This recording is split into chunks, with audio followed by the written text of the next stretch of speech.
40절로부터 42절 말씀, 우리 두 절의 말씀 우리 다 같이 함께 한 목소리로 합독하시겠습니다. 다시 요단강 저편 요한이 처음으로 세례 베풀던 곳에 가서 거기 거하시니 많은 사람이 왔다가 말하되 요한은 아무 표적도 행하지 아니하였으나 요한이 이 사람을 가리켜 말한 것은 다 참이라 하더라. 그리하여 거기서 많은 사람이 예수를 믿느니라. 아멘. 오늘도 살아계신 하나님 은혜가 우리 성도님들 삶 가운데 함께 하시길 주님의 이름으로 간절히 축원합니다. 아침 낮으로 길교차가 심합니다. 여러분들 이런 날씨 가운데 더 건강 유의하시고 특별히 3월 한 달 동안 하나님의 은혜와 사랑이 충만히 넘쳐나시길 주님의 이름으로 축복합니다. 예수님께서는 우리를 사랑하시어 십자가에 죽임 당하셨습니다. 그리고 그곳에서 일생을 마무리 다 하신 후 다 이루었다라고 말씀하셨습니다. 예수님께서 이렇게 말씀하신 그 이유가 무엇입니까? 본인 스스로 이루어야 할 뜻을 다 이루었고 또 거두어야 할 열매들을 다 거두셨다라는 의미입니다. 다시 말한다면 하나님께서 예수님에게 주신 진리와 소명, 이 생명을 이 땅에서 순종하심으로 온전히 거두었다라는 말씀입니다. 우리는 예수님께서 십자가의 사랑을 어떻게 보이셨는지, 예수님의 삶이 어떠했는가를 우리는 말씀을 통해 알 수 있습니다. 오직 하나님을 위해 또 하나님이 사랑하시는 인간들에게 보였던 그 삶은 바로 길이요, 진리요, 생명이요, 빛이셨습니다. 그리고 후회 없이 다 이루었다라고 말씀하셨습니다.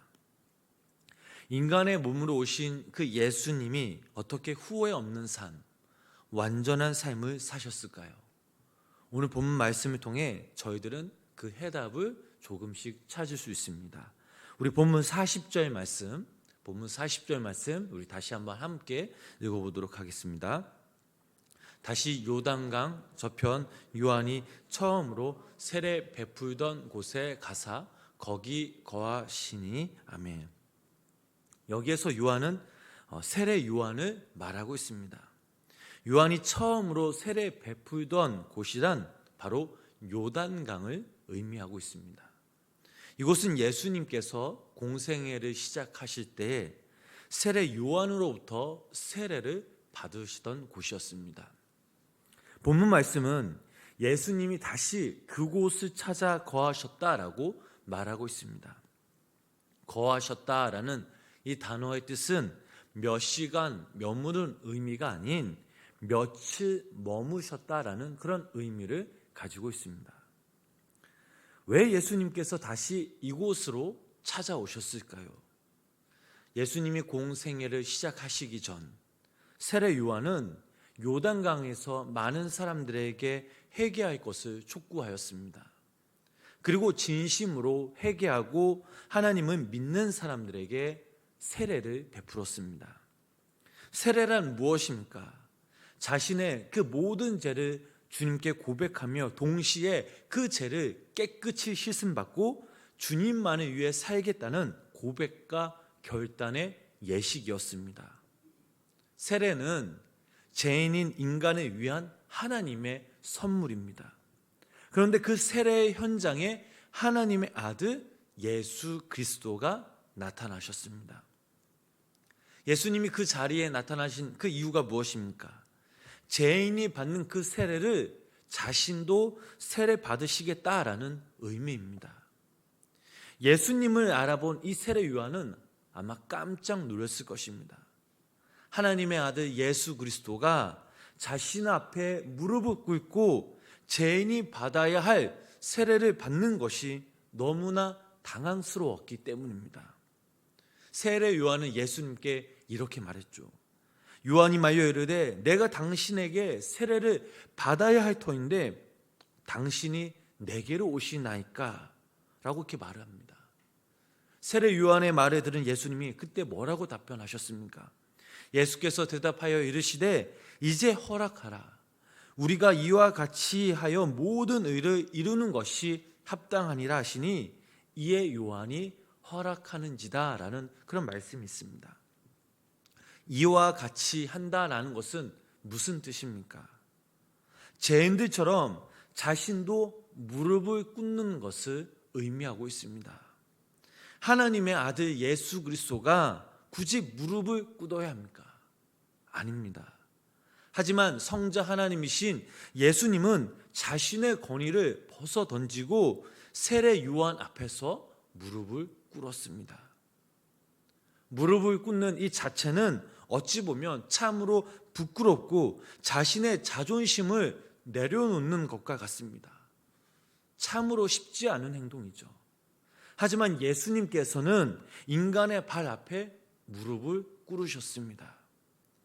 이같이 행동을 하지 않는 이상 인간을 사랑할 수도, 섬길 수도, 또 인간을 위해 십자가에 달려 돌아가실 수도, 그리스도의 삶을 완성하지 못하기 때문입니다. 그리고 친히 세례 요한에게 죄인이 받는 세례를 받으셨습니다. 예수님께서는 세례를 받으신 곳을 다시 찾아 며칠 동안 그곳에서 거하셨음을 오늘 본문 말씀을 통해 우리는 알 수 있습니다. 다시 이곳으로 찾아오신 것에 대해 많은 여러 가지 의견들, 생각들이 있을 줄 압니다만, 오늘 저는 이 본문 말씀을 읽으면서 예수님 당신에게 주신 그 사명에 다시 한번 생각하고자, 또한 하나님의 이 관계를 초심으로 만들고자 이곳에 방문하신 걸로 생각이 됩니다.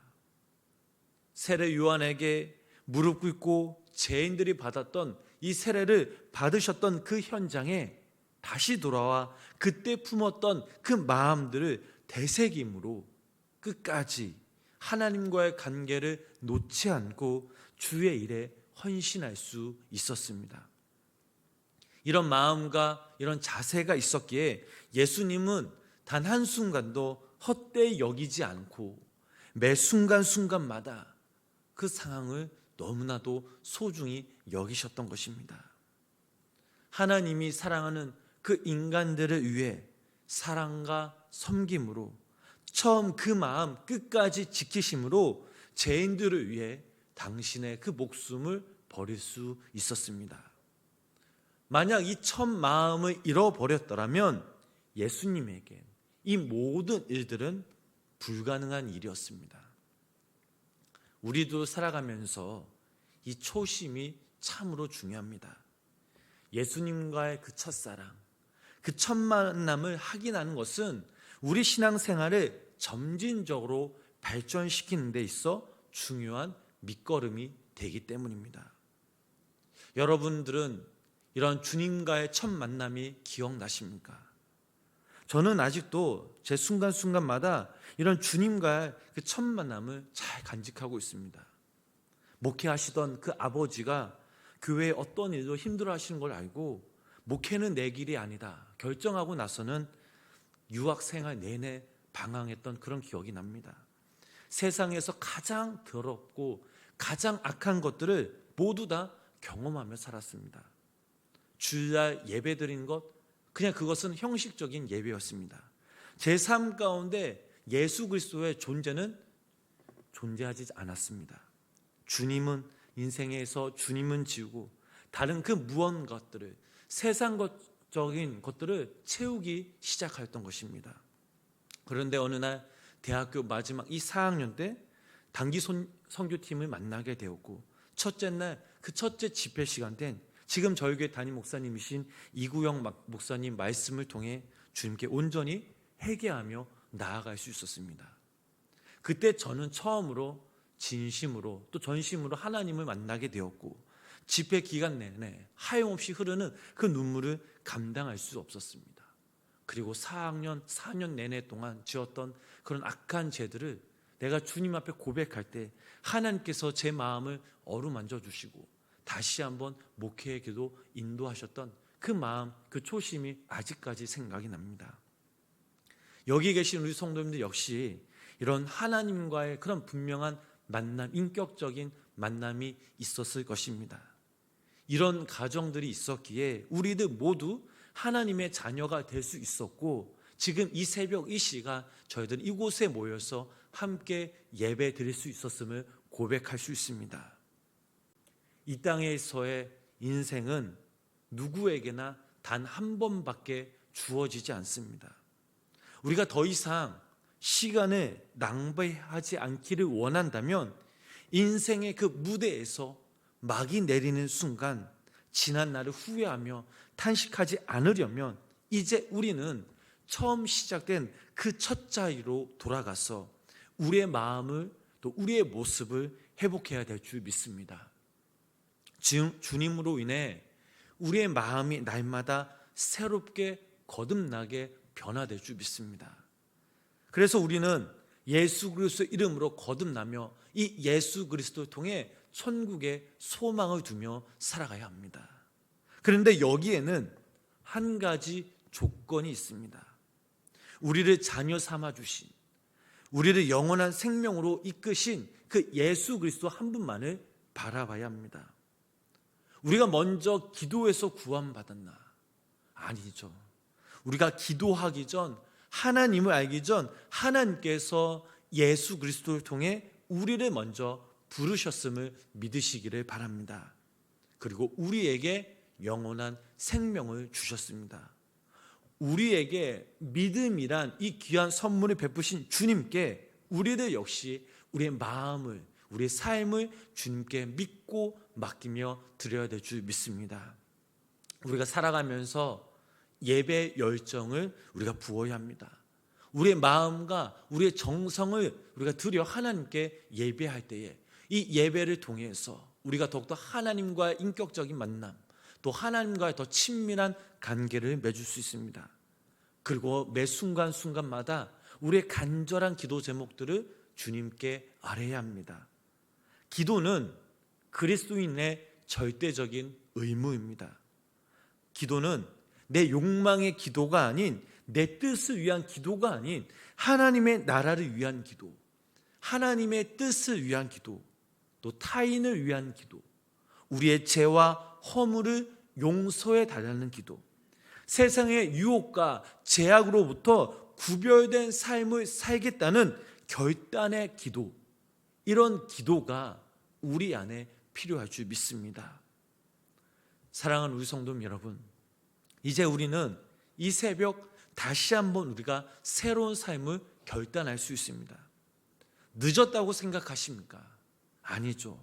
시작이 중요합니다. 때론 이 과정들이 넘어지고 흔들리고 또 낙심할 수 있습니다. 그러나 좌절하지 마시기 바랍니다.